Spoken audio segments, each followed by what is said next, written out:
जरा सोचिए, हमारे जिस्मों के अंदर हर लम्हे लाखों करोड़ों छोटी छोटी मशीनें काम कर रही हैं। हम उन्हें एंजाइम्स कहते हैं।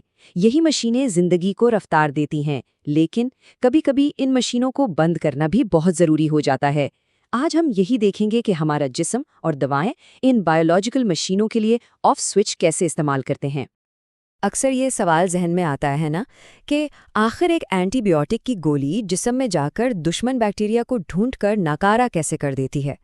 इस सवाल का जवाब हमें सीधा हमारे आज के मौजू की गहराई में ले जाएगा। तो चलिए इस राज से पर्दा उठाते हैं। इसका जवाब एक बहुत ही अहम बायोलॉजिकल प्रोसेस में छुपा है, जिसे कहते हैं एंजाइम इनहिबिशन। ये समझ लें कि ये एक किस्म का मॉलिक्यूलर ब्रेक सिस्टम है जो किसी भी एंजाइम को उसका काम करने से रोक देता है। तो इस पूरी कहानी के आप समझ लें दो मेन कैरेक्टर्स हैं।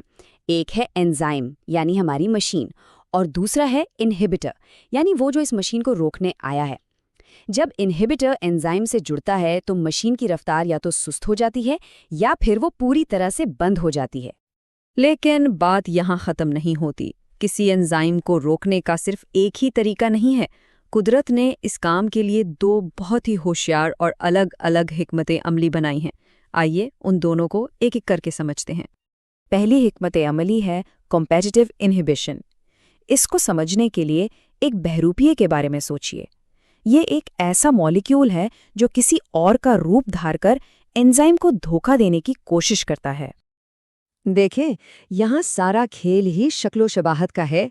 ये इनहिबिटर मॉलिक्यूल एंजाइम के असल हदफ यानी सबस्ट्रेट से इतना मिलता-जुलता है कि एंजाइम धोखा खा जाता है। ये सीधा जाकर एंजाइम की सबसे अहम जगह, जिसे एक्टिव साइट कहते हैं, उस पर कब्जा कर लेता है। ये बिल्कुल वैसे ही है जैसे ताले में कोई गलत चाबी फंस जाए, जिसके बाद असली चाबी के लिए कोई जगह ही नहीं बचती। तो मुख्तसरन कम्पेटिटिव इनहिबिटर एक धोखेबाज है। ये सबस्ट्रेट का रूप धारता है, उसकी जगह छीनने के लिए मुकाबला करता है, और अगर ये मुकाबला जीत गया तो एंजाइम बेकार हो जाता है, क्योंकि असल सबस्ट्रेट के लिए दरवाज़ा बंद हो चुका होता है। चलें, अब आते हैं दूसरी हिकमत अमली की तरफ, जिसे नॉन कम्पेटिटिव इनहिबिशन कहते हैं। ये इनहिबिटर मुकाबला नहीं करता, बल्कि ये पूरे खेल का नक्शा ही बदल देता है। ये एक तखरीबकार की तरह काम करता है जो मशीन की बनावट को ही बदल देता है। यहाँ देखें, सीन बिल्कुल मुख्तलिफ है। इस इनहिबिटर को एक्टिव साइट से कोई लेना देना नहीं है। ये एंजाइम पर किसी दूसरी जगह, जिसे एलोस्ट्रिक साइट भी कहते हैं, वहां जाकर जुड़ जाता है।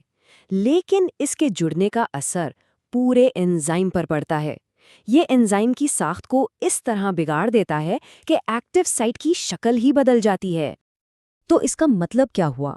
नॉन कम्पेटिटिव इनहिबिटर ना तो सबस्ट्रेट जैसा दिखता है और ना ही उससे मुकाबला करता है। ये आप कह लें दूर से वार करता है।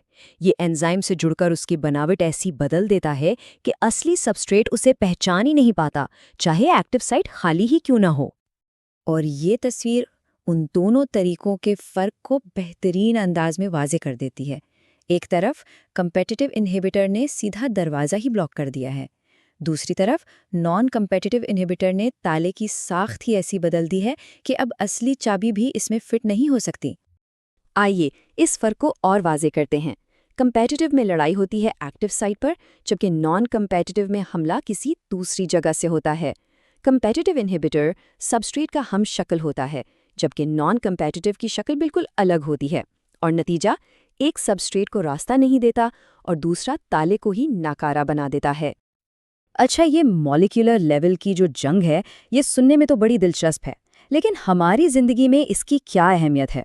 सच पूछे तो इसकी अहमियत हमारी सोच से कहीं ज़्यादा है। ये अमल अद्वियात से लेकर माहौलियात तक हर जगह अपना किरदार अदा कर रहा है। और ये वो पॉइंट है जहां साइंस जिंदगियां बचाने लगती है। ज़्यादातर एंटीबायोटिक्स कम्पेटिटिव इनहिबिशन के उसूल पर काम करती हैं और बैक्टीरिया की मशीनों को जैम कर देती हैं। दूसरी तरफ मरकरी जैसे जहरीले मादे और कैंसर की कुछ कीमोथेरेपी दवाएं नॉन कम्पेटिटिव तरीके से हमारे अपने सेल्स के एंजाइम्स को नाकारा बना देती हैं। और ये लीजिए हमारे सबसे पहले सवाल का ख़त्मी जवाब। एंटीबायोटिक्स माहिर बहरूपिये हैं, वो बैक्टीरिया के उन एंजाइम्स पर कब्जा कर लेती हैं जो उसकी बका के लिए ज़रूरी हैं, और यूं बैक्टीरिया का पूरा सिस्टम ठप हो जाता है। वाकई ये बात सोचने वाली है। एक इतना छोटा सा अमल जो एटमों की सतह पर हो रहा है, वो जदीद अद्वियात की बुनियाद है जिसने करोड़ों जानें बचाई हैं। ये कुदरत की इंजीनियरिंग का एक शाहकार है। तो एंजाइम्स को रोकने की इन दो हिकमत अमलियों ने बीमारियों के खिलाफ हमारी जंग का रुख मोड़ दिया। ये इल्म हमें ये सोचने पर मजबूर करता है कि मुस्तकबिल में इन ऑफ स्विचेस को समझकर हम और कौन-कौन सी लाइलाज बीमारियों के लिए नए और मौसर इलाज दरियाफ्त कर सकते हैं।